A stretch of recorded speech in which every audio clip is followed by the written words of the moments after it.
Hi friends, வணக்கம். Welcome to Vijayalakshmi kitchen. இன்றைக்கி நவதானியம் போட்டு காய்கறி போட்டு குழம்பு வைக்க போகிறோம். வாங்க பார்க்கலாம். நவதானிய குழம்புக்கு தேவையானது வெள்ளை முக்கல்லை, பச்சை பயிறு, அவரைக்கொட்டை, பட்டாணி, வேர்க்கடலை, தோரம்பருப்பு, கொள்ளு, காராமணி, கருப்பு முக்கல்லை. ஃபஸ்ட்டு இது நைட்டே ஊற வச்சுக்கணும். குறைஞ்சது ஒரு 8 மணி நேரமாவது ஊறணும். இதில் பாசி பருப்பும் கொள்ளும் வறுத்துட்டு போட்டுக்கலாம். இதை மட்டும் ஊற வைக்கக்கூடாது.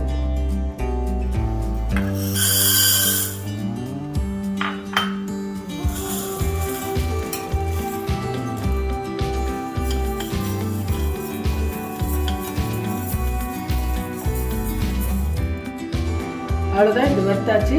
இது எல்லாத்தையும் குக்கரில் போட்டு வேக வச்சுக்கலாம்.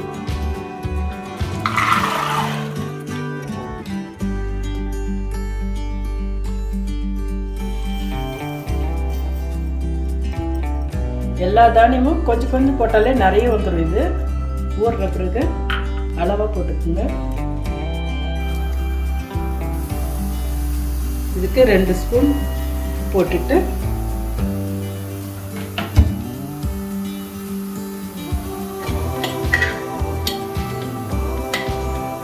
மஞ்சள்தூள் 1/2 ஸ்பூன் போட்டுக்கலாம்.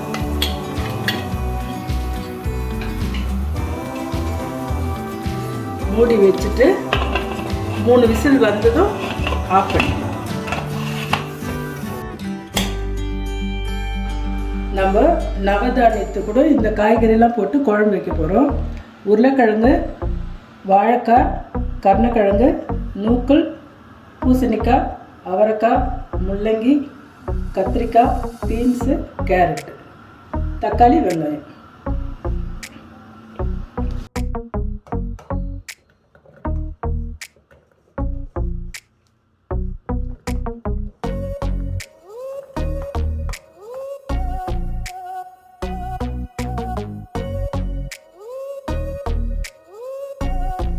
இப்போ இந்த காயெல்லாம் நம்ம ஒரு விசில் வச்சு வேக வச்சுக்கலாம்.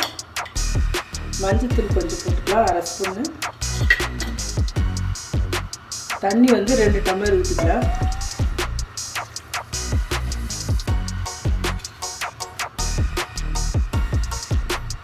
உப்பு 1/2 ஸ்பூன் ஆட் பண்ணிக்கலாம். சாம்பார் பொடி 1 ஸ்பூன் போட்டு வச்சுக்கலாம். இதெல்லாம் நல்லா கலந்து வச்சுட்டு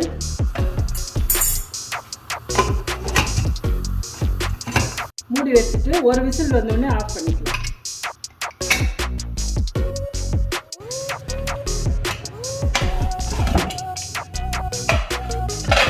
மூணு விசில் ஆஃப் பண்ணிட்டேன். இப்போ நம்ம வெந்துருச்சா பார்த்துக்கலாம். தானியத்து நல்லா வெந்திருக்கு.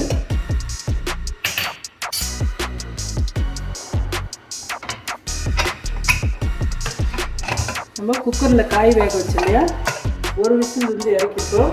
இதுவும் நல்லா வெந்திருக்கு. இப்போ இதை காய எடுத்து நம்ம தானியத்தில்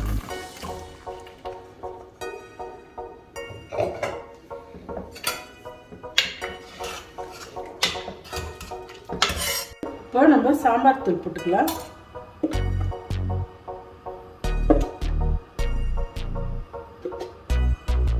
நான் 3.5 ஸ்பூன் போட்டிருக்கேன்.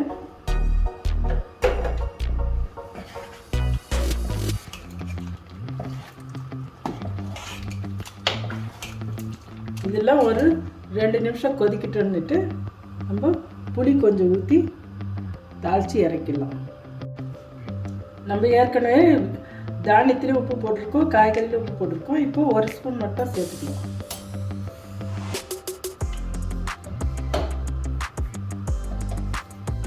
இது நல்லா மிளகாத்தூள் வாசனை போகிற வரைக்கும் கொதிக்க வச்சுட்டு புளி நான் ஒரு எலுமிச்சை அளவு ஊற வச்சு தண்ணி எடுத்து வச்சுருக்கேன். இதை ஊற்றிக்கலாம்.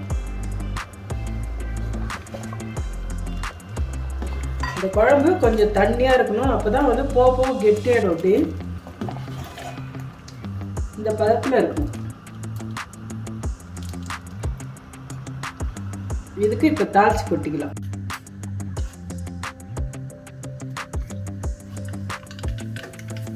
கடுகு ஒரு ஸ்பூன் போட்டுக்கலாம், உளுத்தம் பருப்பு ஒரு ஸ்பூன், சீரகம் 1/4 ஸ்பூன், காஞ்ச மிளகா 2 கிள்ளுந்து போட்டு,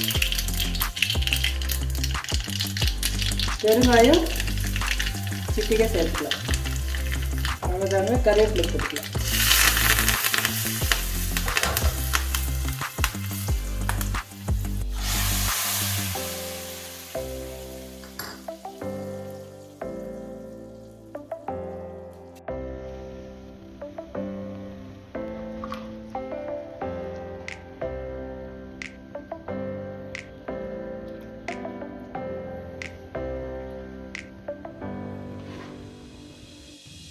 இந்த குழம்பு ஊரில் வந்து மயிலார் பண்டிகைன்னு வரும். அப்போ இந்த நவதானியம் போட்டு எல்லா காய்கறியும் போட்டு குழம்பு வைப்பாங்க.